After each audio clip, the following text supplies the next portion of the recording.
MACD 다음으로 이제 할 얘기는 이제 RSI 얘기를 이제 시작하려고 하는 거고, 이 RSI라는 지표는 일단 이 영문에서 먼저 보면 RSI라는 지표는 이 키를 선택을 하면 모멘텀 지표다 라고 이제 얘기를 하고, 선택을 하면 밑에 이제 RSI 14, 그래서 더블 클릭하면 이 기간이 피어리어드가 14다. 그러면은 2주 좀 넘는, 그지? 네. 좀 애매한 날짜를 선택을 해서 만든 지표인 거지. 네. 이 지표 자체가.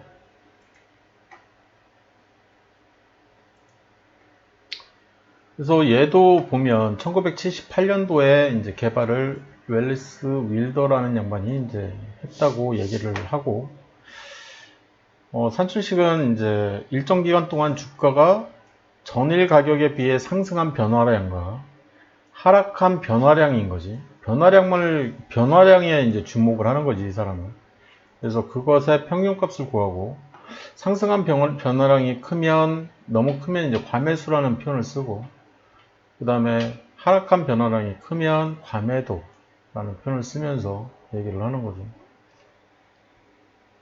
그래서 주가가 전일보다 상승이라는 거는 업이잖아, 그지? 네.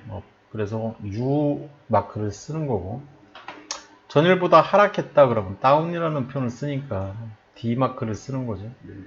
그래서 U 마크와 D 마크를 써서 이제 이 에버리지, AU는 이제 에버리지를 얘기를 할 거고, 없네. 에버리지라고, 에버리지 업 또는 다운을 얘기를 하는 거겠지. 그지? 평균값 얘기를 하는 거니까. 그래서 RS는 그래서 어떻게 구할 거냐. 이 RS, Relative Strength 자체를 이제 상대적인 그 힘, 강도, 그 지표를 볼 때, 이 상대 강도를 어떻게 측정을 할 거냐라고 했을 때, AU 나누기 AD, 이렇게 표현을 해서 계산식을 뜯어내고, 그러면 RSI는 어떻게 계산할 거냐라고 했을 때, RS 나누기 1 더하기 RS 해서 표현을 하자라고. 이건 이제 하나씩 이제 계산식에다 두드려 박으면 탁 튀어나오겠지. 네. 아까 이 MACD 했던 것처럼 산출식에다 집어넣어버리면 되는 거니까 어려운 얘기는 아니지. 오히려 승수 얘기가 없으니까 얘가 훨씬 쉽지, 그지? RSI 영문 HTS 설정 방법은 아까 얘기했듯이 RSI를 여기다가 이제 타이핑을 하면 이 기술적 지표의 RSI를 선택을 해서 모멘텀 지표에 있는 이 RSI를 선택을 하면 밑에 하단 지표에 RSI가 뜨고 더블 클릭을 하면 이쪽에 이제 이 RSI의 기간을 수정할 수 있게끔 하는 거지.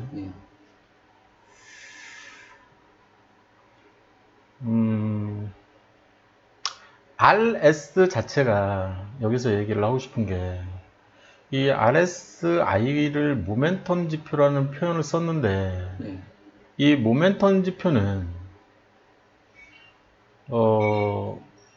사실 이 스트렝스를 나타내는 강도 지표인 거지. 강도 지표, 모멘텀이라는 표현 자체가. 그래서 모멘텀 지표로 넣는 거는 나는 찬성. 근데 밑에 보면 시장 강도 지표가 또 있는 거야. 시장 강도 지표가. 우리나라 말로 강도 지표다. 네. 스트렝스, 강도. 네. 이 똑같잖아요. 그러면 이 모멘텀 지표라는 거를 카테고리 하나를 더 쓰면 시장 강도 지표는 없었으면 좋겠다. 도찐 개찐이니까. 이 펀더멘탈 분석이다. 기본적 분석이다. 똑같은 말이잖아. 좀 어렵게 표현을 하고 싶은. 근데 우리나라는 한국말을 해야 되니까 강도 지표라는 표현만 써도 충분할 텐데 굳이 모멘텀 지표라는 표현을 써가지고 사람을 헷갈리게 만드냐. 그거에 대한 불만사항인 거지, 사실. 그러니까 어렵게 생각하지 말자. 결론. 그리고 이 볼륨에 대한 생각을 좀 갖고 싶은데, 이 볼륨은 우리나라 말로는 거래량이라는 뜻이란 말이야. 네. 그러면 이 OBV가 온 밸런스 볼륨이니까 볼륨이란 이 밑에 있는 거래량 지표가 있거든. 네.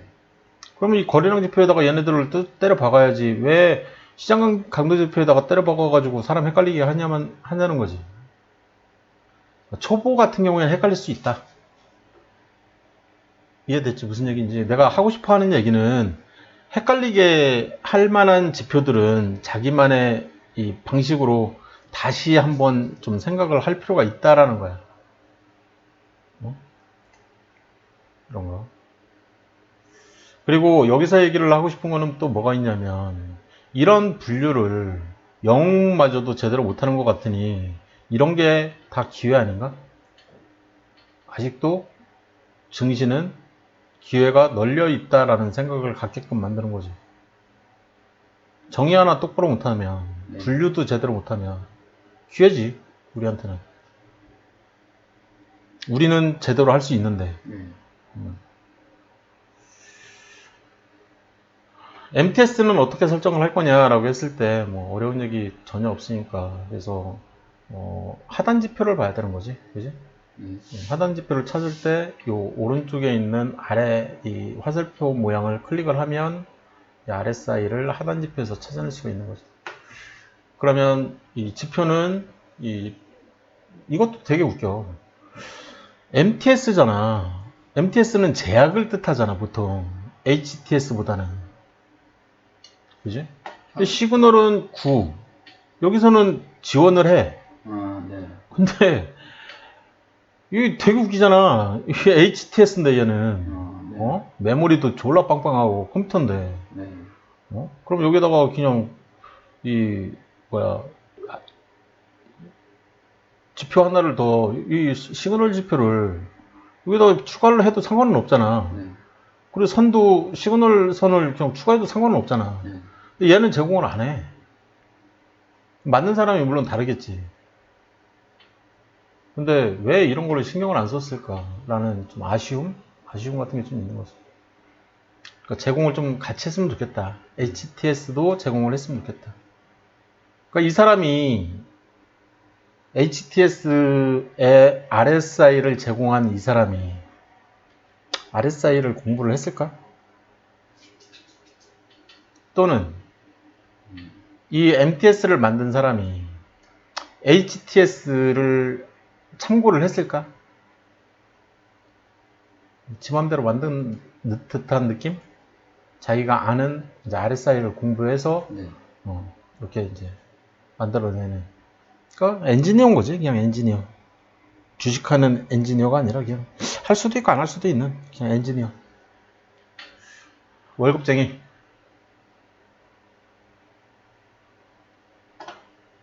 뭐 보이게 하는 거는 지표 여기에서 이제 RSI 선택만 하면은 바로 보이니까 뭐 어려운 얘기 전혀 없을 거고. 증권통에서도 바로 그냥 더보기, 이 차트에서 더보기 누른 다음에 보조지표에서 MACD를 선택을 하면 스토캐스틱이 먼저 나오고 그 다음에 RSI가 나오지. 그런 다음에 기간과 시그널 설정을 한 다음에 사실 둘 다 RSI 시그널 기간이 군 거지. 시그널 선의 기간이.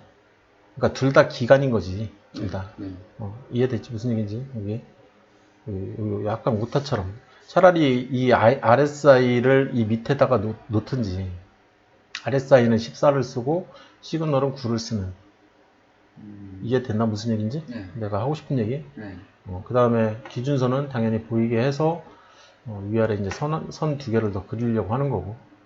그 선의 비율은 이 RSI 같은 경우에는 이 RSI 지표는 내가 이 RSI 지표를 사랑하지, 사실. 좋아하는 이유 중에 하나가 뭐냐면 100분율로 이렇게 전 종목 공통 0에서 100 놓고 밑에는 30, 위에는 70. 네. 그래서 30% 마진율과 밑에도 30% 마진율을 두고 네. 과열과 네. 그지? 침체 구간을 표시를 해줄 수 있는 이런 지표가 RSI 지표이기 때문에 100분율로 나타낸다는 것도 굉장히 매력적인 거고 전 종목 공통인 거잖아. 그러니까 PBR처럼 전 종목 공통 1을 보잖아. 1 재산 상태 1을 기준으로 해서 퍼도 10을 기준으로 해서 그런 지표 그런 지표를 내가 굉장히 사랑한다는 거지. 그래서 RSI도 이제 그런 지표이기 때문에 굉장히 좋아하는 거지 내가. 그래서 이제 웬만한 지표들을 내가 다 이 100분율 기준으로 해서 이렇게 만들고 싶은데 이게 잘 안 되더라고. 힘들고. 그냥 RSI. RSI에서 제일 중요한 거는 그래서 RSI에서 뭘 중요시하냐라고 했을 때 기준선 아까 30, 70을 봤는데 그게 중요한 게 아니라 기준선 50이 중요하다. 그래서 이 RSI가 50을 상향 돌파를 하거나 또는 위에 한 55나 60 막 이렇게 있을 때 다시 하락하면서 리테스팅 되는 이 기준선을 리테스팅 하는 그때 급등이 일어나더라. 왜? 기관과 외국인이 그때 많이 사서 그걸 볼 수 있어서 이 차트가 RSI가 중요한 거죠. 그래서 이 50을 기준으로 해서 50을 기준으로 해서 이 급등을 한 이런 포인트들을 보면 이 급등을 했지. 엄청난 급등이잖아 지금. 여기도 급등이지. 그렇죠? 그지? 급등이잖아 이거. 요때 RSI를 보면 50을 돌파하기 직전에서 상향 돌파를 한 거지. 여기는. 여기도 상향 돌파를 한 거고. 그래서 내가 어떤 종목을 내가 보유 중이야. 내가 어떤 종목을 보유 중이야. 근데 50을 돌파를 하고 있거나 할 가능성이 굉장히 높아. 이날 그잖아. 이날 상향 돌파를 했잖아. 홀딩하라고. 갖고 있다면? 그치. 갖고 있다면 홀딩이고 안 사고 있다면 얼른 사라고. 왜? 급등할 것 같으니까. 더 오를 것 같으니까. 당일이면 장대 양봉이 나올 것 같으니까. 그 이유는 얘네들이 사니까 그런 거죠. 기준선 50을 기준으로 해서 아무 때나 여기가 이제 50포인트잖아. 그지? 뭐 계속 사고 있으니 뭐 볼 방법이 없네. 같이 볼까? 여기 있네. 기관이 무진장 샀네. 그지? 여기. 50 돌파를 보는 거니까. 여기를 보는 거잖아. 그지? 그리고 사는 첫날이기 때문에 더 그런 거야. 사실. 사는 첫날. 그래서 더 사거든. 얘네들은 계속. 이런 모습을 볼 수 있는 데가 이 RSI 50. 아까 MACD는 0돌파잖아. 0돌파. 그걸 보기 위해서 마이너스 MACD 레이트를 만들고 플러스 마이너스 0.1을 두고 그 사이에서 급등하는 것 좀 먹어보려고 막 노력을 했던 거 아니야. 얘는 50이라고.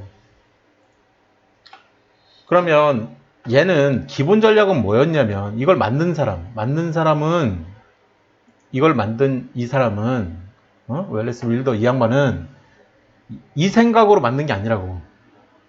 과매수나 과매도 그걸 판단하려고. 그것도 있고 이제 골든 크로스나 뭐 데드 크로스도 있고 보면 그래서 과매도 돼 있다 그러면 사고 싶은 거지. 상향 돌파할 때. 과매 수 돼 있다 그러면 팔고 싶은 거고. 하향 돌파할 때.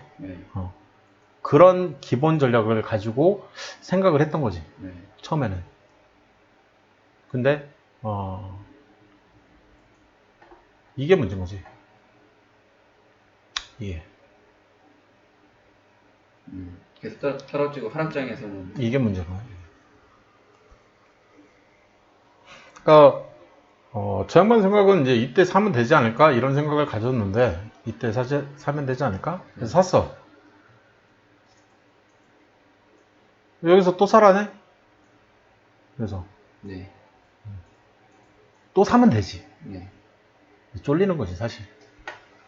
그리고 이제 또 사라고 하면 또 사면 되는 거고, 그리고 과매도 되면 이쪽에서 이 오른쪽에서 이제 팔면 되는 거고, 그지? 지금 보이지?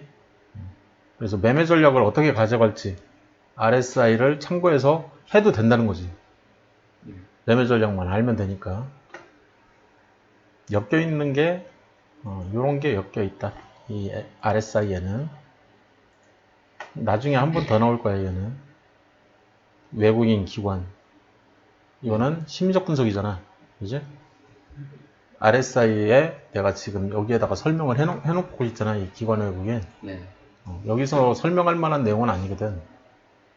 심리적 분석에서 설명할 내용이지. 예습인 거지, 예습. 여기서는 요 정도만 알면 된다. 일단 다음은 이제 MACD 레이트하고 RSI를 결합시키려고 하는 거야. MACD 레이트는 사실 추세 지표인 거지. 거기에 스윙과 투자를 같이 알려주려고 노력을 하는 그런 지표인 거고, 근데 RSI 같은 경우에는 이 모멘텀 지표이기 때문에, 스트렝스, 강도 지표이기 때문에 타이밍을 알려주는 거지. 스토캐스틱처럼. 이해됐지? 네. 그러면서 강력한 이유 중에 하나가 뭐냐면 50 돌파에 주목을 할 수가 있잖아요. 그러면 이 50 돌파라는 개념을 내가 가만히 생각을 해보면, 내 관심사는 30이 아니라는 거야. 얘가 일단은 올라와야 되거든. 어느 수준 이상으로. 그지? 그러면 최소 40 이상은 돼야. 그잖아. 그래야 50 돌파를 하지. 그러면 나는 내가 관심을 갖고 싶은 거는 뭐냐면, 이 밑에 있을 때는 다 버리고 싶은 거야. 여기서부터 여기까지는 나는 매매를 안 하고 싶어. 그러면 이제 구간이 나오는 거지, 이렇게. 이렇게 해서 40. 이 밑으로는 무조건 버리는 거라고. 그러면 포인트가 여기가 나오지. 여기. 그지? 여기 정도. 네. 여기서부터 이 0m로, 이 40m로 떨어진 여기인 거지. 여기서부터 여기까지는 나는 산다, 안 산다? 안 산다. 왜? 왜 안 사? RSI는 사라고 하는데 왜 안 사? 급등 가능성이 없기 때문에 안 산다고. 급등 가능성 자체가 극히 낮다. 네. 그걸 알려주는 선이 40이라고. 이해됐어? 50 돌파할 때 급등한다고 얘기했잖아. 네. 야, 급등을 하면 보통 RSI 14지표가 50을 돌파하더라, 또는 리테스팅 하더라. 알고 있는 건 사실이잖아. 그거는 왜 그런 현상이 일어나? 아, 그때 기관과 외국인이 사더라. RSI 보고 50 돌파할 때. 네. 그리고 걔네는 계속 사더라. 더 사고 더 사고 다음날도 더 사고 하더라. 이해됐어? 무슨 얘기인지? 그러면 50 돌파할 때 급등을 하면 나는 50 돌파하기 전인 그 숫자를 봐야 되는 거지. 아, 지금 40이네. 45네. 아, 이제 급등할 가능성이 좀 열려 있는 것 같은데? 그러면 나는 이때는 안 산, 그러니까 나는 타이밍은 스토캐스틱이니까. 스토캐스틱에서는 지금 여기서도 사, 여기서도 사, 여기서도 사, 여기서도 사, 여기서도 사. 지금 계속 사라고 알려주고 있잖아, 지금. 몇 번이야, 도대체. 요 날부터 따지면. 이날 사라고 했고, 대충. 요 날 사라고 했네. 한 번, 두 번, 세 번, 네 번, 다섯 번, 뭐, 6번, 7번. 한 요 정도 알려준 것 같아, 사라고. 네. 근데, RSI는, 야, 아직은 사지 마. 아직은 사지 마. 아직은 사지 마. 이제부터 좀 사도 될 것 같은데? 얘부터 사도 될 것 같은데. 그러면 절반이 날아가는 거지. 네. 이렇게 추려낼 수가 있는 게 RSI라고. 좀 더 감이 오지, 이제. 좀 더 이해가 이제 좀 더 되는 거고. 그러면 이제 얘가 40을 돌파해서 50을 돌파할 가능성이 열렸어. 내가 샀어. 홀딩 해야 된다는 얘기야. 홀딩. 왜? 형님들이 사줄 테니까. 큰형님과 작은형님이 좋아하는 위치니까. 그래서 나는 홀딩하면 형님들이 주가를 밀어 올려주시겠지. 그거에 대한 기대 심리가 있는 거죠. 여기까지 뭐 크게 어려운 얘기가 없을 테니까 일단 여기까지 얘기를 하고, 다음은 이제 스토캐스팅 얘기를 할 거야. 네.